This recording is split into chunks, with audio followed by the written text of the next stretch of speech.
আসসালামু আলাইকুম। বাংলাদেশ বেতার, গোপালগঞ্জ।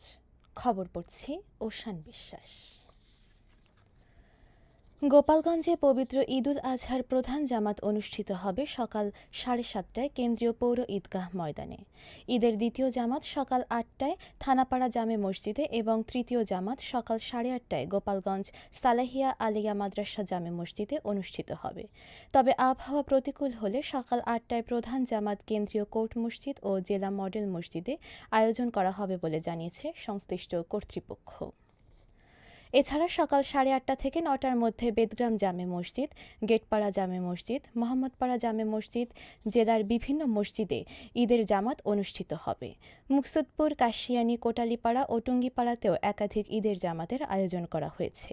জেলার প্রধান ঈদ জামাতের সংসদ সদস্য ডাক্তার কে.এম. বাবর, জেলা প্রশাসক মোহাম্মদ আরিফুজ্জামান, পুলিশ সুপার মোহাম্মদ হাবিবুল্লাহ, জেলা পরিষদের প্রশাসক ও জেলা বিএনপির আহ্বায়ক শরীফ রফিকুজ্জামান সহ বিভিন্ন শ্রেণী পেশার মানুষ অংশ নেবেন।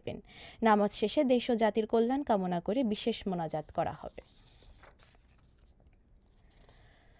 ফরিদপুরের সদরপুরে ভক্তদের নিয়ে 2 দিন আগে ঈদুল আজহা নামাজ আদায় করেছেন রামচন্দ্রপুর দরবার শরীফের পীর শাহ সুফি মোহাম্মদ রবিন হাসান মোস্তাক। গতকাল সকালে উপজেলার কৃষ্ণপুর ইউনিয়নের রামচন্দ্রপুর দরবার শরীফ মসজিদে এই ঈদের জামাত অনুষ্ঠিত হয়। জামাতে দরবার শরীফের ভক্ত ও আশপাশের প্রায় 30টি পরিবারের মানুষ অংশ নেন।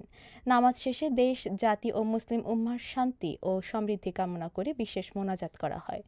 দরবার শরীফ সূত্রে জানা গেছে, দীর্ঘদিন ধরে তারা সৌদি আরবের সঙ্গে মিল রেখে ধর্মীয় উৎসব পালন করে আসছেন। তবে এবারই প্রথম 2 দিন আগে ঈদুল আজহা নামাজ আদায় করা হলো। আগামীকাল পশু কোরবানি করা হবে বলেও জানিয়েছেন সংশ্লিষ্টরা। পীর শাহ সুফি মোহাম্মদ রবিন হাসান মোস্তাক বলেন, ইসলামী শরীয়তের বিধান অনুসরণ করে প্রতিবছর সৌদি আরবের সঙ্গে মিল রেখে তারা ঈদ উদযাপন করে থাকেন। এই বিষয়ে সদরপুর উপজেলা নির্বাহী কর্মকর্তা শরীফ শাওন বলেন, বিষয়টি প্রশাসনের নজরে রয়েছে। আইনশৃঙ্খলা পরিস্থিতি স্বাভাবিক রাখতে সাদা পোশাকে পুলিশ মোতায়েন করা হয়েছে। পবিত্র ঈদুল আজহা উপলক্ষে নড়াইলের কালিয়া উপজেলার বড়নাল ইলিয়াসাবাদ ইউনিয়নে 300 অসহায় ও নিম্ন আয়ের পরিবারের মাঝে 10 কেজি করে চাল বিতরণ করা হয়েছে। গতকাল সকালে বড়নাল ইলিয়াসাবাদ ইউনিয়ন পরিষদ চত্বরে নড়াইল 1 আসনের সংসদ সদস্য বিশ্বাস জাহাঙ্গীর আলমের পক্ষ থেকে এ খাদ্য সহায়তা বিতরণ করা হয়। বিতরণ কার্যক্রমের উদ্বোধন করেন নড়াইল 1 আসনের সংসদ সদস্য বিশ্বাস জাহাঙ্গীর আলম। এ সময় বড়নাল ইলিয়াসাবাদ ইউনিয়নের সাবেক সদস্য ও জেলা বিএনপির সাবেক স্বেচ্ছাসেবক বিষয়ক সম্পাদক শিকদার মেহেদী হাসান মতিসহ বিএনপির নেতাকর্মীরা উপস্থিত ছিলেন।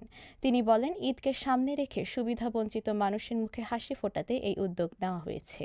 সমাজের অসহায় মানুষের পাশে দাঁড়ানো এবং ঈদের আনন্দ সবার মাঝে ভাগাভাগি করে নিতে এ ধরনের মানবিক উদ্যোগ অব্যাহত থাকবে। ফরিদপুরে জেলা গোয়েন্দা শাখার ডিবি পুলিশের বিশেষ অভিযানে 450 পিস ইয়াবা ট্যাবলেট ও নগদ টাকাসহ এক মাদক ব্যবসায়ীকে গ্রেফতার করা হয়েছে। গতকাল কোতোয়ালি থানার মুন্সিবাজার এলাকায় অভিযান চালিয়ে আবু বক্কর ফকির ওরফে বক্কর নামে 33 বছর বয়সী এক ব্যক্তিকে আটক করা হয়। তিনি নগরকান্দা উপজেলার আটকানিয়া গ্রামের বাসিন্দা। বর্তমানে ফরিদপুর শহরের মুন্সিবাজার এলাকায় ভাড়াটিয়া হিসেবে বসবাস করতেন। ফরিদপুর জেলা গোয়েন্দা শাখার অফিসার ইনচার্জ পুলিশ পরিদর্শক সৈয়দ মোহাম্মদ আলমগীর হোসেনের নির্দেশনায় এসআই মোহাম্মদ মোতাহার আলী সঙ্গীয় ফোর্স নিয়ে এই অভিযান পরিচালনা করেন। পুলিশ জানায়, গ্রেফতারকৃত আসামির কাছ থেকে 450 পিস ইয়াবা ট্যাবলেট এবং মাদক বিক্রির 11,000 টাকা উদ্ধার করা হয়েছে।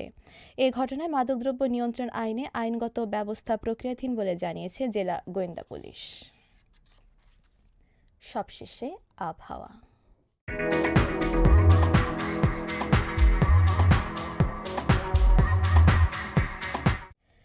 আজ বেলা 1টা পর্যন্ত দেশের অভ্যন্তরীণ নদীবন্দর সমূহের জন্য আবহাওয়ার পূর্বাভাসে বলা হয়েছে, রংপুর, দিনাজপুর, ঢাকা, টাঙ্গাইল, ময়মনসিংহ, কুমিল্লা, চট্টগ্রাম এবং সিলেট অঞ্চলসমূহের উপর দিয়ে পশ্চিম অথবা উত্তর পশ্চিম দিক থেকে ঘণ্টায় 45 থেকে 60 কিলোমিটার বেগে অস্থায়ীভাবে দমকা অথবা ঝোড়ো হাওয়া সহ বৃষ্টি অথবা বজ্রবৃষ্টি হতে পারে।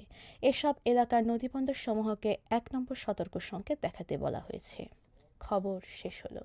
আমাদের পরবর্তী খবর প্রচারিত হবে সকাল 10টা বেজে 30 মিনিটে বাংলায়।